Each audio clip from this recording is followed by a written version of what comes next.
Bonjour à toutes et à tous, j'espère que vous allez bien. Voilà, c'est une petite vidéo pour vous expliquer ce que je suis, qui je suis et d'où je viens. Voilà.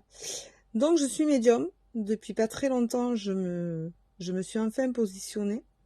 Je réussis à dire qui je suis en acceptant qui je suis et ce que je fais.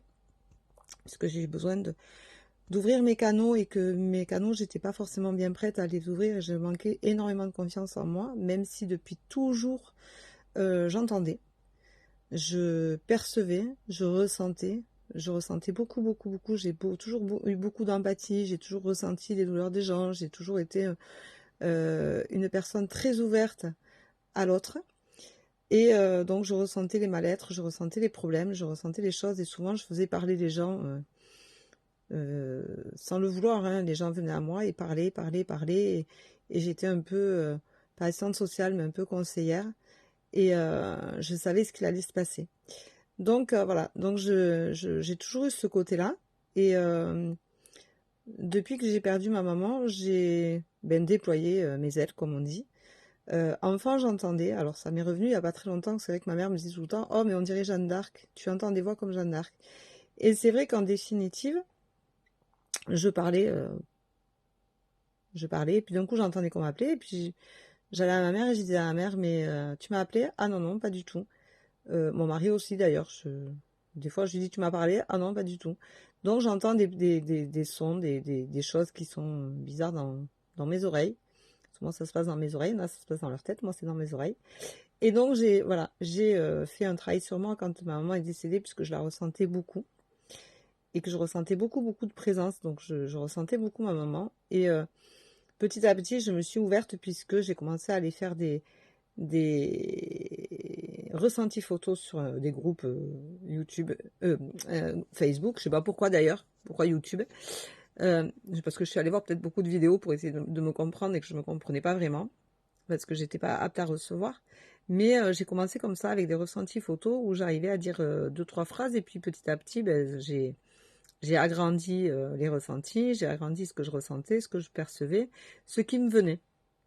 Et puis, j'ai appris que je me suis rendu compte que mes ressentis photos, je les relisais jamais et que c'était pas mon problème en fait. Ce que j'avais dit, je l'avais dit, j'avais à le dire et j'oublie. J'oublie ce que je dis, j'oublie, ça ne m'appartient pas. Donc, je ne le garde pas. Et puis, j'ai commencé à ressentir beaucoup de choses qui se passaient. J'ai commencé à tirer les cartes comme ça pour m'amuser un peu, voir ce que j'étais capable de faire pour des tendances du jour. Donc je fais de la tendance du jour tous les jours. Et puis d'un coup, je me suis mise à tirer les cartes. Donc j'ai tiré les cartes un peu à un, un peu à l'autre. Mais sans plus. Mais voilà, ce que je disais se réalisait. Et je touchais en plein dans le mille et j'étais en plein dans le mille. Donc j'ai commencé à faire des lives TikTok où je m'éclate, où je me régale.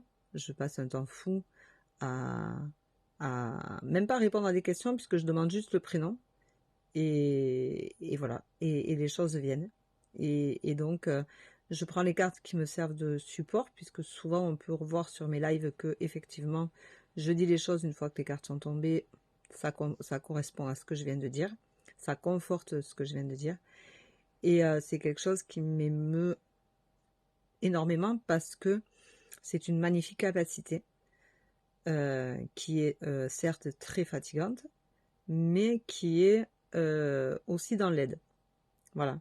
Donc tout ce que je fais sur TikTok, tous mes lives, tout ça, c'est pour m'amuser, c'est pour faire plaisir aux gens, c'est pour faire un partage, c'est euh, pour montrer que j'ai une capacité qui me permet d'aider aussi d'une certaine façon. Et donc il y a 2 ans et demi, bientôt 3 ans, là, bientôt, j'ai fait une formation d'énergéticienne en énergie Lao-Chi, sur lequel j'ai de très bons résultats et qui me font plaisir et qui me font vibrer aussi quand je fais un soin parce que même si je le fais en distanciel, vu que je l'ai passé au moment du Covid et que j'ai pas pu donc vraiment le faire en présentiel, quand je le fais en distanciel, je ressens tellement d'émotions, tellement de choses, de changements d'énergie, tellement de vibrations. Il y a tellement de choses qui se passent pendant un soin que c'est un pur bonheur aussi de le faire et d'avoir un receveur qui a des résultats très positifs et qu'il y a réellement des énergies qui se débloquent et qui changent, et ça fait vraiment un bien fou. Voilà. Donc, ça fait partie tout ça de mon processus. Et bon, mais bien sûr, j'ai des évidences, hein, puisque je suis canal, j'ai des évidences. Et maintenant, il faut que je continue de me développer, de m'ouvrir et d'accueillir tout ce que l'univers me donne avec autant d'amour et de délicatesse et de gentillesse. Et je veux garder ce côté bienveillant parce que j'ai beaucoup de chance de pouvoir vivre ça. Et je l'accepte aujourd'hui totalement. D'ailleurs, depuis que j'ai écrit ma lettre à l'univers, comme quoi j'ai accepté ma médiumnité et que j'ai accepté de recevoir, mon canal s'est ouvert complètement. Voilà. Et j'avoue que je me bluffe pas mal. Mais je me rappelle pas du tout ce que je dis aux gens dans les lives.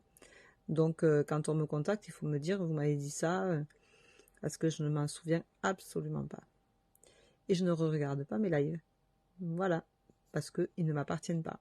Je les mets sur YouTube parce que je veux que les gens puissent les revoir s'ils ont besoin. Mais personnellement, moi, c'est fait. Je passe à autre chose. Et quand je sors d'un live, je ferme le canal et comprenez bien que je me purifie parce qu'il faut quand même que je me purifie. Je ne peux pas garder toutes ces énergies qui ne m'appartiennent pas. Donc, c'est pour ça que ça coupe aussi. Donc, voilà. Mais, donc, je fais des ressentis photos. Je commence à ressentir les défunts. J'ai une évolution certaine. Et je suis contente de cette évolution-là. Je suis contente d'avoir enfin accepté de m'être enfin débloquée parce que j'étais pas bien, parce que j'étais pas moi. Et qu'en fin de compte, c'est quelque chose que j'ai au fond de moi depuis toujours. Dans la cour d'école, j'étais toujours toute seule parce que j'étais différente et que je comprenais pas ce que je faisais là. J'étais toujours avec des filles de 2-3 ans de plus que moi, puisque de toute façon, j'étais déjà dans ma tête plus grande, j'étais déjà différente. Voilà. Et je me sentais jamais à ma place. Voilà. Vous savez tout sur moi. Je vous souhaite une bonne journée. Je vous remercie de m'avoir écouté, d'être venu sur ma chaîne YouTube. Je vous remercie de me suivre et je vous dis à très vite. Bye bye. Bonne journée. Prenez soin de vous. Au revoir.